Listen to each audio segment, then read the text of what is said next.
Hey friends, welcome back to this week's Self-Love Masterclass. I hope you missed me. I know I missed you. It's been a couple of weeks since I did a video, right? I was just working on some other things and also just taking some time to really just restore my energy and take care of myself.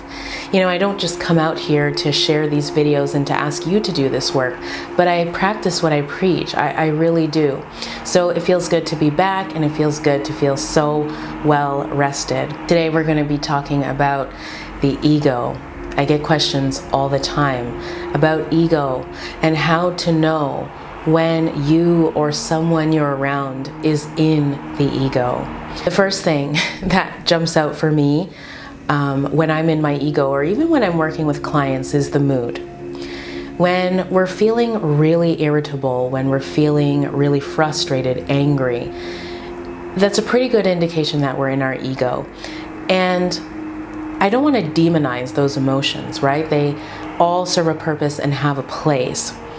But when we are most at peace, when we are in our higher selves and powerful on a daily basis, our mood tends to be a bit lighter, you know? It tends to be pleasant, or at least enjoyable. When we're having a lot of difficulty, where we're constantly feeling down, we're constantly feeling anxious, we're constantly feeling frustrated, it has a lot to do with what we're thinking and also with the environment that we're in.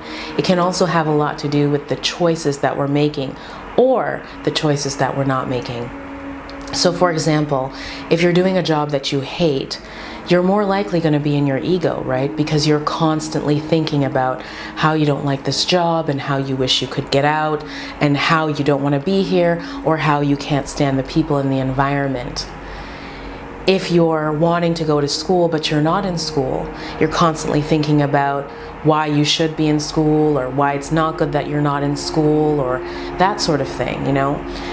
That push-pull sort of communication or thought process is often what brings us into that downward spiral and has us go into the ego. The other thing that I would love to say about this is that anytime we're shoulding, on ourselves, anytime we think that something should be different than it is, my husband should be more X, I should be more this or that, or this shouldn't be happening to me, you can almost guarantee that you're about to slip right down into your ego, because the thought processes, again, are going to get very, very negative, very heavy.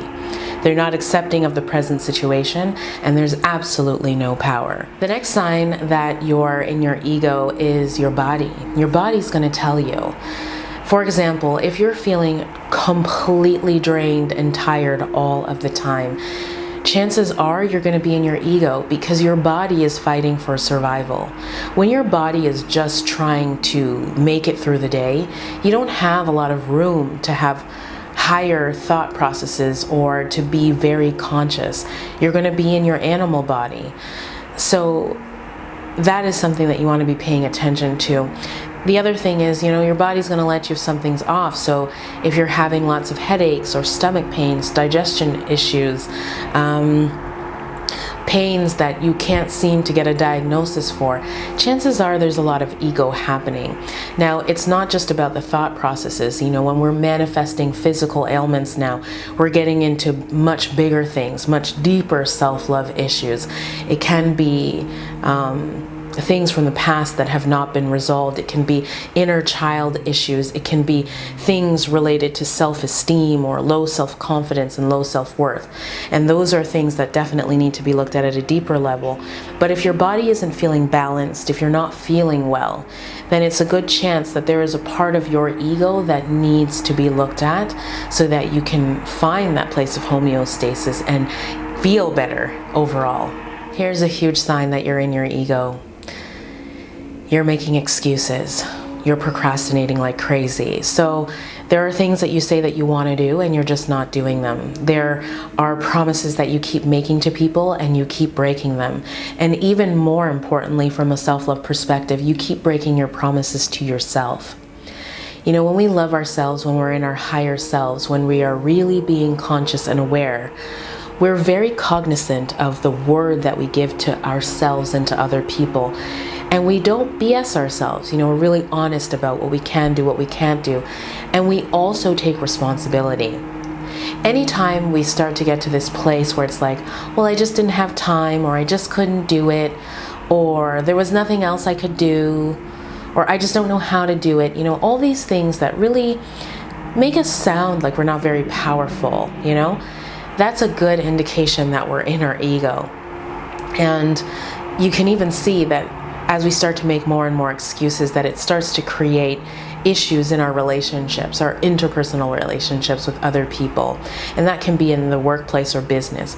So if you're starting to notice that things are getting sticky with your partner, or things are getting sticky for you at work, you definitely want to check in and see what's going on. How is your ego playing a role in the way you're being, the way you're behaving, and how you're trying to resolve these conflicts? The next sign that I want us to look at is you are a victim in your life.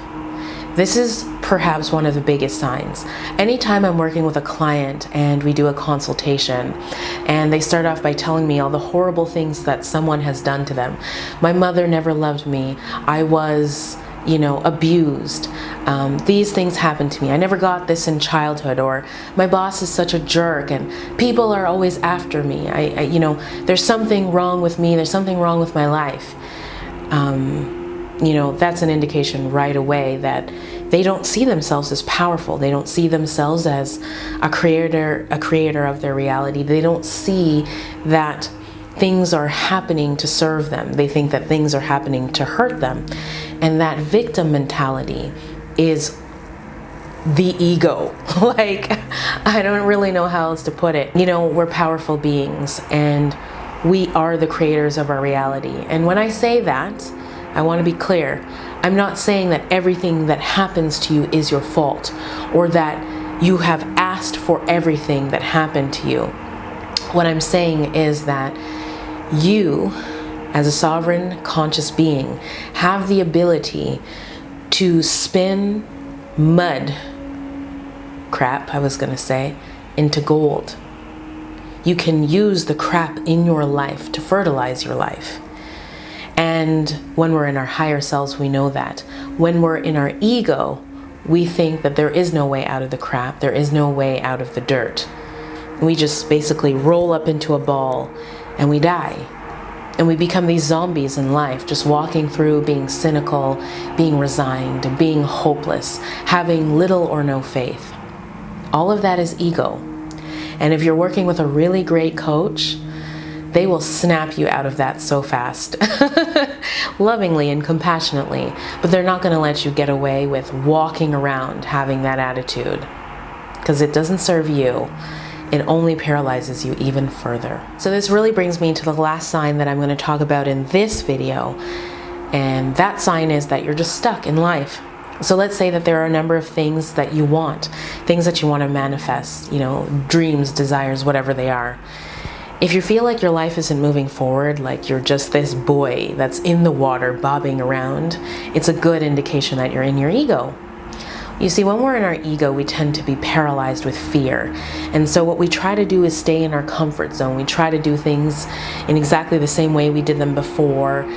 We like patterns and order. We like things to be safe and organized. And that's part of the reason why we're stuck. In order to grow, we have to go beyond where we were before. We have to be an even bigger, brighter, and powerful version of ourselves than we were yesterday. Every day we move forward. But when we're too afraid to move forward, when we play things too safe, we get stuck. And that is all the ego. So again, when you're working with a really great coach, they'll do all kinds of work to really identify, well, what are you really afraid of? Maybe right now in this video, you can even see what you're so afraid of. For a lot of people, at the surface, it looks like fear of rejection, fear of failure, fear of what people will say or think, but it goes way deeper than that. Most times it's a self-love issue, a fear that fundamentally, at our core, we aren't good enough, that we aren't deserving. And that is something that needs to be healed.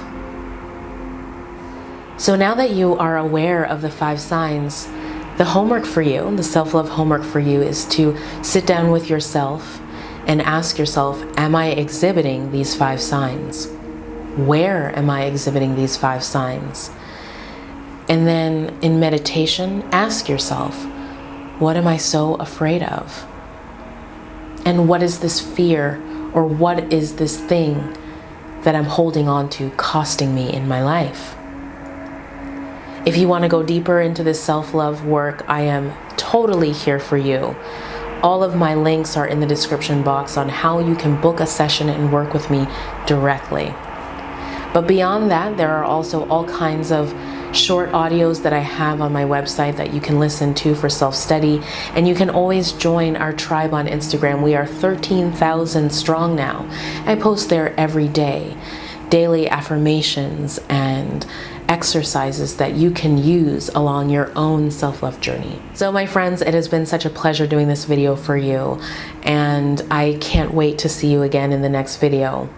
Until we see each other next time though, don't you forget that we are in this together.